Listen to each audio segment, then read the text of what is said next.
Bienvenidos de nuevo al programa Jaque Continuo en ACTV Principado, la visita semanal al ajedrez asturiano y, como digo, en ocasiones internacional, porque hoy hablaremos también del Campeonato de Europa Femenino que se está disputando en Montenegro, también de los Juegos Escolares que se están disputando las fases del campeonato entre colegios de toda Asturias, la final se va a jugar este domingo y, por supuesto, la crónica de la quinta jornada del Campeonato de Asturias por equipos. Y una entrevista muy interesante, teníamos muchas ganas de hablar con Javier San Claudio del Club Ensidesa, de su carrera como ajedrecista y de lo que pasaba en el ajedrez asturiano pues, en los años 70 y 80. Todo esto hoy en Jaque Continuo.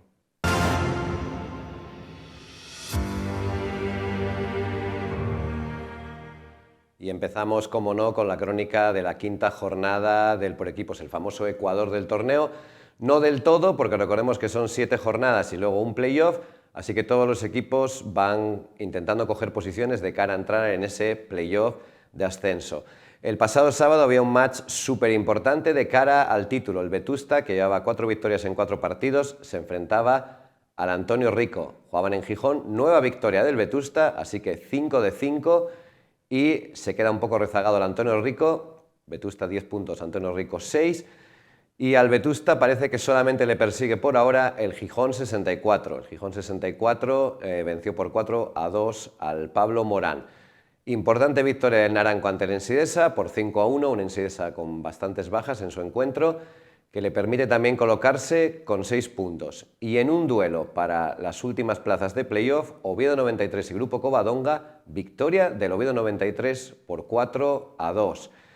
La semana que viene, este sábado, tendremos la sexta jornada con un match claramente decisivo de cara al título. Se enfrentarán el Vetusta y el Gijón 64, el primero y el segundo en la clasificación.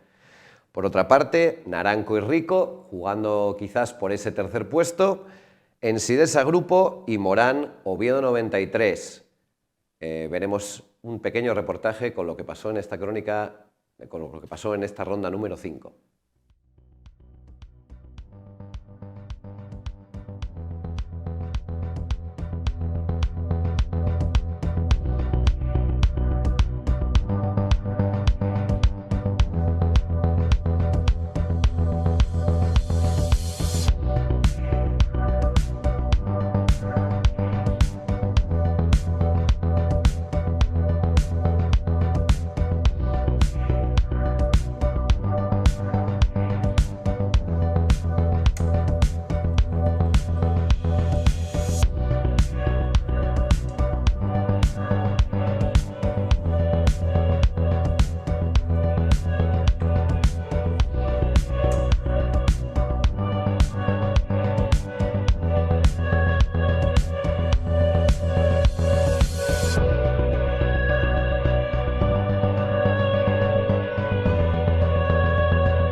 Este próximo domingo se celebrará la final del Campeonato de Colegios de los Juegos Escolares, Juegos Deportivos del Principado de Asturias, el famoso trofeo Román Torán, que tiene 2 modalidades, la individual y la de por colegios.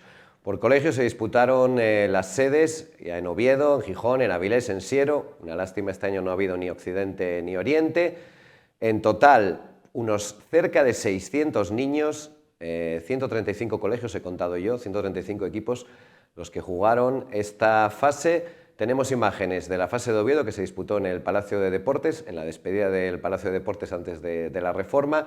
Muchísimos niños, muchísimo ambiente, un nuevo éxito demostrando que el ajedrez escolar está muy vivo en Asturias. Vamos a ver el vídeo.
Y si la semana pasada hablábamos del Campeonato de Europa absoluto, en el que venció el ruso Alexei Sarana, ahora tenemos que hablar del femenino, el femenino que se está disputando en Montenegro, en Petrobrac. 139 jugadoras, también se juega a 11 rondas. El ranking 1 para la georgiana Kotenashvili, Georgia es uno de los países con más tradición de ajedrez femenino, y el ranking 2 para quizás la favorita Valentina Gunina, rusa, jugando con bandera FIDE. 3 jugadoras españolas, las maestras internacionales Sabrina y Marta García, y la gran maestra femenina Mónica Calceta. Tras 5 rondas lo están haciendo bastante bien las chicas españolas. Sabrina y Marta García están con 3,5 puntos de 5 partidas. Vamos a ver cómo acaban y qué tal se les da. Y vamos a pasar a la publicidad antes de ver la entrevista del día.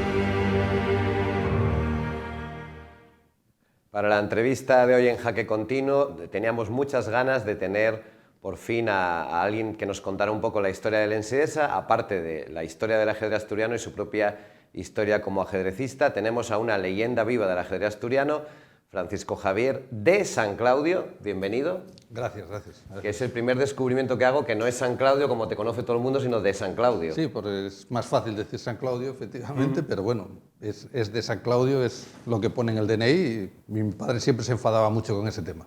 Pues me parece correcto, y voy a ver si intentamos cambiar la costumbre, porque claro, para mí, desde que yo empecé a jugar, que tú ya jugabas y eras de los mejores de Asturias, pues San Claudio, San Claudio, San Claudio, San Claudio, ¿no? Es porque en ajedrez, como en muchas otras cosas, la economía priva, ¿no? Entonces, claro, es más económico. Pues está bien. Pero bueno, vamos a empezar. Ya sabes, si has visto las entrevistas, solemos empezar un poquitín contando pues cómo empezaste tú a jugar al ajedrez, porque claro, tú empezaste a jugar al ajedrez hace muchos años. Sí, pues yo empecé en el instituto. Ajá. Había ahí un grupo que llevaba un chico que le gustaba el ajedrez, aunque yo creo que nunca llegó a estar federado, y hacía competiciones de ajedrez en el instituto. Entonces, pues, ¿El instituto es cuál? El instituto era el Instituto de la Luz. En el Avilés. Instituto Público, sí, Sí, del barrio de la Luz. Y entonces empecé allí.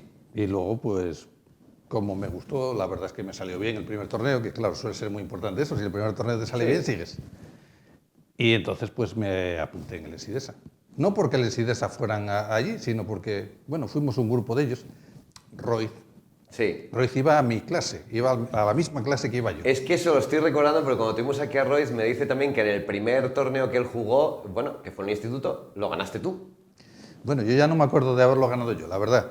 Pero sí me acuerdo de que él y yo estábamos en la misma clase. Impresionante. 2 campeones de Asturias en, la misma, sí, en el mismo grupo. Coincidió que empezamos casi prácticamente a la vez, somos de la misma edad. Él es un pelín mayor que yo. Ajá. Yo soy de diciembre y él es de unos meses antes. Bueno, pero eso es ya, claro, para ganar el torneo de institutos que tenías que jugar antes. ¿Alguien te enseñó en casa o...? Yo creo que aprendí a jugar con aquellos juegos que eran juegos reunidos. Los juegos reunidos. Pues yo los he tenido en casa. Y entonces el manual no estaba muy claro. Y claro, nosotros, mi hermano y yo, pensábamos que la torre, como te ponía una flechita, que solo movía una casilla, y la dama también. Claro, cuando querías comerte un peón tenías que ir con la torre persiguiéndolo. ¿En serio? Y luego acabamos aprendiendo. Un día vino mi hermano y me dijo, oye, que la torre y la dama se pueden mover todas las casillas que quieras. Claro, para nosotros es un descubrimiento impresionante. Claro, dije, uy, esto es un chollo, claro. ¿El alfil también solo movía una? Sí, todas menos el caballo, que claro, venía bien reflejado en forma de él, el caballo era el mejor. Pero la dama y el rey era lo mismo. Pues me parece una historia pero súper bonita, de verdad. Y entonces, pues un día él, no sé dónde, alguien le dijo que esto se puede... Porque sin embargo, comer al paso... Yo creo que sí sabíamos y estas cosas, porque venía bien explicado en el manual. Ajá. Pero lo otro, como te ponía la flechita y la flechita solo estaba una casilla, pues eso yo me acuerdo de ir persiguiendo un peón hasta que chocaba con algo y te lo podías comer. Tenemos que jugar un día así, a ver cómo funciona eso. A lo mejor hasta fue positivo, no sé muy bien cómo, para la evolución posterior. No lo sé, en el tema de finales y estas cosas no creo que me ayudara mucho, desde luego, pero bueno. Pero bueno, era más entretenido. O sea, y hablas de un hermano, no sé si mayor o menor que tú, que también jugaba. Jugaba de aquella, pero luego cuando empecé a ganarle lo dejó. Los hermanos mayores es lo que suelen hacer. Bueno, sí, yo un poco también puedo decir, los padres también hacen eso, ¿no? Bueno, mi padre nunca jugó al ajedrez, pero mi hermano sí y le gustaba. De hecho, una vez lo llevé a un campeonato de España de empresas. Ajá. Que nos habían invitado y tenía que reunir gente y reunía unos cuantos. ¿Y compitió? Sí, no, y lo hizo aceptablemente bien. O sea que se perdió ahí también otro ajedrecista. Bueno, hombre, él nunca se dedicó en serio realmente, pero sabía jugar.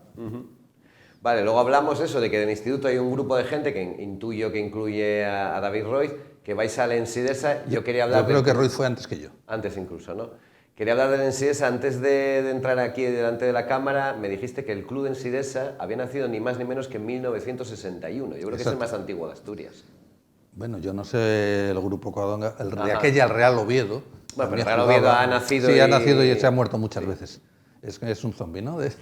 No está nunca muerto, pero tampoco vivo.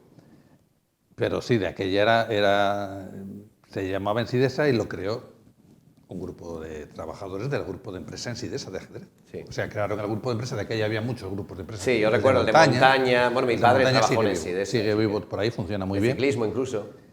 Y el de Ensidesa, pues lo crearon unos trabajadores y de aquella, me acuerdo, durante muchos años había 50 socios que eran todos trabajadores de... Es mucho, sí. Sí, de aquella... Sí es posible que sí fuera uno de los más numerosos, porque 50 jugadores y además se jugaba. Y me dijiste que, bueno, el club al principio se llamaba Yaranes. Se llamaba Club Ajedrez Yaranes porque no debían tener ningún tipo de apoyo de Ensidesa. Lo debieron crear, por lo que sé, un poco por su cuenta, pero eran todos trabajadores de Ensidesa. Sí, bueno, también es verdad que todo el mundo trabajaba en Ensidesa. Yaranes, sí, bueno, en aquella época desde luego. Claro. Yaranes es el barrio en el que está Ensidesa en Avilés. Y originalmente el local era el centro social de Yaranes, que está al lado del campo de fútbol del Ensidesa, que estaba antiguamente, que jugaba allí. Entonces, claro, cuando ellos les dieron ese local, se lo dio el grupo los grupos de empresa que tenían. Ensidesa tenía, digamos, una organización pequeñita que controlaba los grupos de empresa, les daba alguna subvención, muy poco, pero bueno, era más apoyo que el que te daba nadie, a cambio de tener el nombre y estas cosas. Pero realmente todos eran trabajadores de Ensidesa. Y toda esta gente... Claro, cuando la empresa les ofreció, o no sé si lo pidieron ellos, la verdad es que yo ese tema no lo supe nunca, pero vamos, que todo el mundo se apuntó y cambiaron el nombre, porque no era ningún problema para ellos. Claro, como trabajaban ahí, Yo siempre he pensado que es un poco hasta una pena, ¿no? Bueno, en Sidesa, ¿no? Viendo el caso de Solvay en Torrelavega, que es una empresa y es más pequeña que en Sidesa, ¿no? Que Acerol, Mittal, ahora el apoyo que dan, que es un equipo que ha quedado campeón de España 2 veces. Hombre, en Sidesa dio apoyo en su momento. De hecho, el Campeonato de España de 1970, que se hizo en Llanes, pues fue gracias al apoyo de Sidesa. O sea, que sí que dio... Sí dio apoyo. De aquella, lo que pasa es que de aquella pues era una cosa muy paternalista, que tampoco está mal. Aunque se suene feo esto de decir es que es muy paternalista. Bueno, pero hay cosas paternalistas que están bien. Sí, yo te entiendo, que va durante el franquismo, en Sidesa era muy paternalista. Sí, sí. Y apoyaba estas cosas, apoyaba todas las iniciativas que hacían los obreros hasta cierto límite, mientras fuera barato, ¿no? Digamos.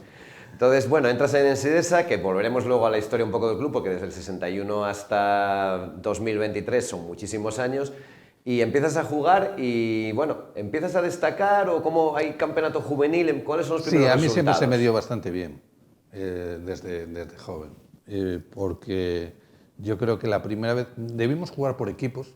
Bueno, el Sidesa tenía varios equipos, en el equipo inferior, digamos, pero ya lo hacía bastante bien. Y luego el primer campeonato individual que jugué, que era el campeonato de primera categoría, de aquella había preferente y primera y se acabó. Sí. Ya quedé bastante bien. Yo creo que en el primero que jugué, yo creo que quedé segundo en mi grupo, había 3 grupos. El primero subía y el segundo promocionaba a preferente. O sea que para ser y de aquella debía tener 15 años, 14, 15 años. Sí, para ser casi según empieza, sí. Pero... Claro. Entonces, bueno, yo la verdad es que, claro, si los resultados te acompañan, la cosa siempre te pica mucho más y te apetece más seguir jugando, ¿no? Entonces, y luego además es eso, que tenías jugadores, estaba David Roiz, estaba Emilio Suárez Barbón, sí.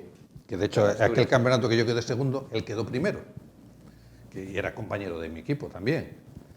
Entonces, digamos que a todos los sitios que ibas también ibas un poco acompañado por gente que ya era un poquito mayor que tú y que... Sí, esa misma relación nos la ha contado otra gente aquí, que claro, eso es importante. Sí. Claro, el chaval que de repente va con gente mayor, que eso le motiva, bueno, hombre, es admitido en ese grupo. Emilio Suárez era un poquito mayor. Sí. Pero realmente, ¿qué pasa con el ajedrez? Tú socializas muy rápido con la gente con la que juegas, es lógico. Porque casi todos son cosas buenas. Yo he visto gente pelearse en el ajedrez, pero en el club nunca he visto cosas de esas. En un campeonato de España sí lo he visto. Pegarse directamente. Sí. Bueno, no vamos a entrar hoy aquí en eso. En Sidesa yo entiendo que, bueno, gana un montón de títulos de por equipos, es que eres una generación en la que está, bueno, Roiz, Arandia supongo también, que ha vuelto a jugar ahora. Realmente los campeonatos por equipos los empezamos a ganar ya cuando ya éramos un poco mayores todos. Pero Arandia sí estaba de aquella, ahora ha vuelto a jugar, después de 20 o 30 años sin jugar. Sí. Pero de aquella estábamos Arandia y yo, Santiago Arias... Santiago, que sigue jugando en Trevías. Ignacio Sánchez Corujo. Ese ya no lo conozco. Era un jugador muy fuerte, sigue siendo muy fuerte, solo que está en Valencia. Fue a hacer la mili y se quedó allí. Entonces, por eso no lo conoces, claro. Vale. Desde hace casi 40 años. Y eran jugadores de nivel preferente fuerte de aquella época. Entonces, claro, de aquella era 4 tableros, con 4 jugadores fuertes. No necesitas casi ni reserva. ¿Por qué? Porque 4 jugadores te van a... Y sobre todo siendo gente joven, te las van a jugar todas. Bueno, pero tú eres de una generación que... Porque luego el primer título individual, bueno, el campeonato de Asturias que consigues tú es del 83, pero es que, claro, tú ves esos años...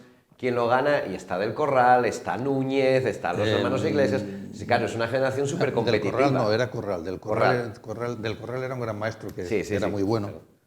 Aunque yo creo que Corral ha sido probablemente el mejor jugador asturiano que ha habido nunca, con diferencia, y probablemente fuera mejor, no digo mejor que Del Corral porque era gran maestro, pero en potencia era mucho mejor. No lo fue porque... Sí, por la vida, por el trabajo. Porque decidió que era más fácil vivir siendo ingeniero y estudiando 5 horas al día la carrera, y cuando acaba la carrera a los 3 años, pues se dedica a la carrera y juega, de hecho es maestro internacional ahora mismo, trabaja en Madrid. Y juega, pues cuando es un aficionado fuerte y cuando tiene tiempo libre juega al ajedrez, que es lo mejor. Sí. Ser profesional del ajedrez, yo solo se lo aconsejo a quien sea muy bueno. Tipo, no digo Carlsen, pero 2.500 para arriba. Bueno, y hay gente de 2.500 que tampoco vive tan bien, ¿no? Y hay No, gente no, con no, no, menos no. que a base de clases y tal, Yo le sí. digo muchas veces a mucha gente que me dice, es que esto del ajedrez no se puede vivir de ello. Digo, sí, debe haber viviendo casi tanta gente como en el tenis, en España, pero de dar clases y viviendo de mala manera. Sí, o de Ahora, dar clases o de organizar eventos. claro, o... su carrera es muy larga porque hasta que no tengas 70 años, mientras te funcione el coco, pues claro, se nota, ¿no? Sí, la de un tenista no es tan larga o la de un futbolista. Efectivamente. Sí, a lo mejor puedes dedicarte a dar clases, pero de otra manera. Bueno, en el ajedrez también es cierto que no vale cualquiera para dar clases. Sí, Puede incluso ser tú muy puedes bueno. ser un jugador muy bueno y no... Y lo viceversa, claro. Bueno, no puedes ser muy malo y dar clases, tienes que tener un mínimo. Pero efectivamente, Slotnick me parece que era un maestro internacional Sí. y era muy bueno dando clases. Sí, sí, Sin embargo, como jugador era más bien uno de los mejores asequible. entrenadores de la Unión Efectivamente. Soviética o de la post-Unión Soviética. Sí, sí, bueno, de esa época, de la Sí. época de que la Unión Soviética era la primera potencia. Entonces, realmente, sí, son temas que... O sea, que tú no te lo planteaste nunca. Yo de aquella pensé que podría a lo mejor llegar, pero me pasó un poco como a Corral. Yo entré a trabajar en Arcelor, que de aquella era en Sidesa, a los 16 años. Tan joven. Bueno, es que aquello funcionaba así. Tú entrabas en la escuela de aprendices y ya tenías el pasaporte, digamos, garantizado. Si no hacías... para mí era muy fácil, la verdad. Vale. Entonces entré directamente a los 16 años en el 77. Y claro, ya dices, bueno, yo sabía lo que la gente que se dedicaba al ajedrez ganaba. Esto no lo voy a ganar jugando al ajedrez. Entonces hice lo mismo que Corral, que creo que es lo más inteligente. Es decir, oye, yo me dedico a esto y ya está. Aunque de aquella época donde mejor se vivía del ajedrez era en España. Jugando torneos Open. Jugando torneos Open 6 meses en el verano, pero el resto tenías que dedicarte a dar clases o hacer algo que había mucha menos clase que ahora. Sí. Pero yo creo que era absurdo hacerlo. Vamos. O sea, tú enseguida te diste cuenta que no, que esto era una afición, es que, claro, que ibas a competir. Yo ya pero trabajaba antes de realmente poder decir, bueno, claro, puedo aspirar a quedar campeón de Asturias y a partir de ahí ya trabajaba primero y ya ganaba dinero. Entonces dices, va. Vale, pero fíjate, tu aspiración a quedar campeón de Asturias esa la cumpliste porque tú conseguiste un título. Yo he contado... Yo no tenía la aspiración de quedar campeón de Asturias, no. A mí me gustaba jugar y, oye, por supuesto jugaba para quedar campeón. Eso, vale. Pero no porque tuviera esa aspiración. Y luego tienes 7 subcampeonatos, creo. Sí, porque... Es que insisto, que tu generación era bastante siempre he encontrado, dura. casi siempre he encontrado gente que tenía un año mejor que yo. Y luego había gente, claro, yo coincidí en plena época de Corral. Corral era muy bueno. Y de Núñez. Sí, de Núñez también. Pero bueno, digamos que ya llegó ahí Corral, para mí el mejor jugador con diferencia. Sí, ganó como 6 campeonatos de Asturias seguidos. Ganó 7. 7 sí, seguidos. Yo gané uno en medio. Ah, vale. Y claro, Corral, ¿qué pasa? Que era un jugador a nivel de Kasparov de aquella época.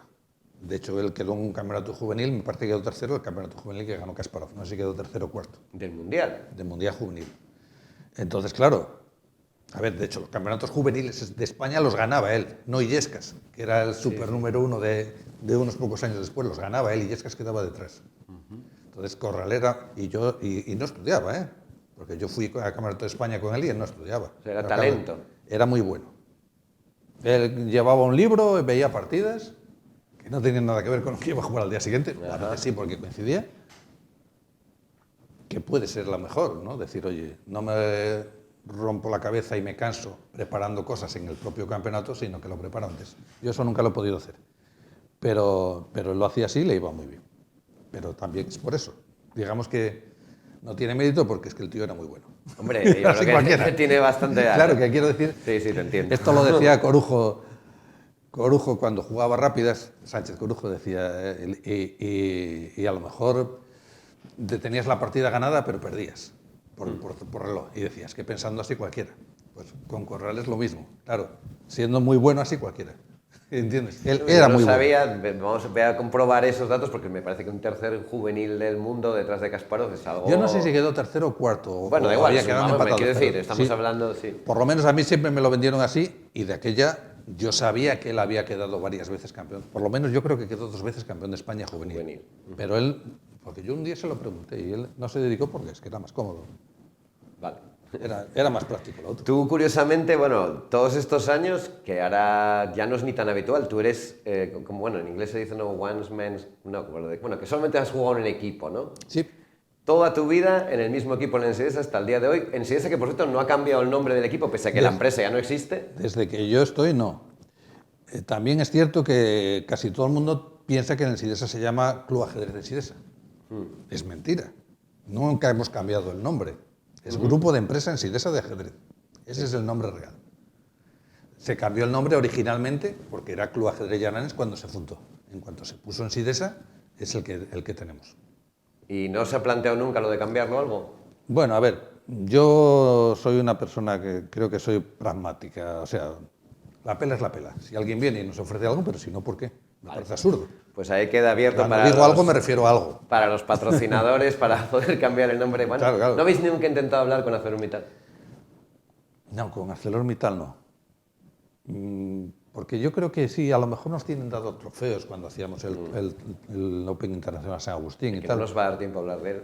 Pero yo creo que para patrocinar no, igual no hubiera sido mala idea, pero es que anteriormente Arcelor no tenía en Sidesa no tenía la política de patrocinar con dinero. Te podía dar algo a los grupos de empresa, pero... Exacto. Vale, en Sidesa, que ahora mismo ha quedado convertido, bueno, no en el único club de Avilés, porque acaba de nacer hace 2 o 3 años el Peón Escarlata, pero en una época, yo recuerdo, bueno, en Sidesa y Aranes, el Rey, que luego quedó asociado en Sidesa, pero primero era otro club, me dijiste. Sí. El Roque JJ, que era un bar de Avilés en el que se jugaba al ajedrez. Efectivamente, pero realmente casi todos los clubes de Avilés siempre les hemos apoyado. ¿Por qué? Porque al final pasa una cosa en cualquier club de ajedrez, como tú ya sabes. A lo mejor hay 1 o 2 personas que se dedican a organizar y cuando se cansa desaparece y los jugadores tienen que ir a algún sitio. Si tú les apoyas está claro dónde van a ir. Al final van a venir a casa. Y si siguen adelante, pues bien, mejor. Pero en Sidesa sigue siendo un club muy activo, aunque ya no se haga este Open de San Agustín, del que, insisto, no nos va a dar tiempo a hablar. Todavía, bueno, tenéis un montón de clases, tenéis un montón de cantera. De hecho, yo creo que hasta hace unos años, para mí, los últimos años, la mejor cantera de Asturias. Otra cosa es que luego los jugadores se vayan. Estoy hablando de Illán, estoy hablando de Bigón, estoy hablando de Saúl, de Lionel, de Martín Cabeza, de Marién Bagués. Una cantera impresionante en un sitio como Avilés, que es mucho más pequeño que Gijón y claro, eso es porque siempre hemos hecho actividad con los chavales. Y un montón de torneos en Navidades. Y les damos opciones en el campeonato por equipos. Cuando un chaval destaca al principio, Alessandra en su momento. Sí, Alessandra, es verdad que pena. Se le mete en un tablero de por atrás y sabemos que son puntos a lo mejor perdidos al principio, pero lo haces un poco a largo plazo. Bueno, sí. Y luego, ¿qué ocurre? Hay un momento en que esta gente empieza a funcionar muy bien. Porque es lógico, tú sí, a un chaval le das, exacto. Y al final, pues, bueno, claro, te sale gente. Pero tienes que darle oportunidades. Nosotros, como tenemos un club bastante potente, siempre tienes rondas que le puedes dar oportunidades a gente joven. Y hay otras rondas que se la tienes que dar porque no tienes gente. También. Porque hace unas rondas tuvimos un montón de gente enferma con una epidemia de problemas estomacales, pues tuvimos que echar mano, como les pasó a más equipos, claro, es lógico. Entonces, siempre, pero bueno, quiero decir que no hace falta que estemos desesperados para hacerlo. Ya lo hacemos de buena fe. Está bien. Y hace 2 años, bueno, quedasteis otra vez campeón de Asturias, que no sé hace cuántos años que tal, que yo creo que a muchísima gente le hizo mucha ilusión que sea un equipo que ya no es lo típico, ¿no?, de los equipos grandes de Gijón y Avilés, que aglutinan un poco todos los títulos. Un título para Avilés, para mí con la labor fundamental de Saúl. Sí, bueno. Que tiró del carro, creyó en ello. Hay mucha gente, pero bueno, la gente estaba también ilusionada en ese momento, se vio que los resultados funcionaban. Nos suele pasar que a lo mejor hay gente que juega relativamente poco y a lo mejor hasta en 2 o 3 rondas pierde las 2 o 3 primeras. O no las pierdes, haces menos y ya tienes menos opciones. Aquel año pues coincidió mejor, por lo que fuera. Es que yo creo que la fe es importante. Tenemos que ir dejándolo. Muchísimas gracias por estar aquí. La verdad es que nos ha pasado volando y como siempre no da tiempo a hablar ni de la mitad de lo que tenemos que hablar. Agradecerle a todos los espectadores del programa que nos hayan visitado una vez más y nos veremos la semana que viene con más noticias en Jaque Continuo.